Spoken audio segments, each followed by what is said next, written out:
termine par LVMH, le leader mondial du luxe, a vécu un net repli vendredi dernier. Et depuis 6 mois, il évolue dans un mouvement baissier assez marqué, c'est ça ?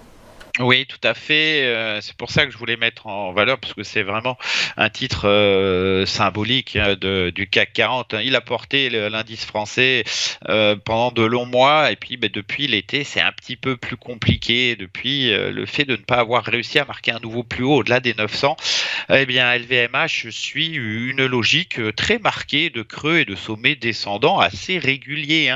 On a toujours ces polarités. La dernière qui était forte, elle était aux alentours des 770.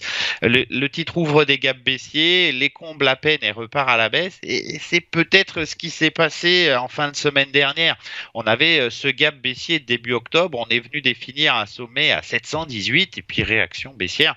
Le risque ici, tout simplement, c'est de poursuivre le mouvement. Rien de spectaculaire, mais une lente dégradation de la configuration. Si on clôture sous 665, eh bien, ça sera pour aller marquer un nouveau creux.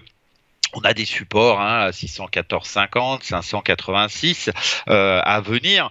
Le risque ici, c'est que le secteur du luxe, tout simplement, pèse sur la capacité de l'indice français à retrouver une tendance un peu plus favorable au vu de sa pondération et au vu de la tendance qui l'anime ici, une tendance plutôt baissière.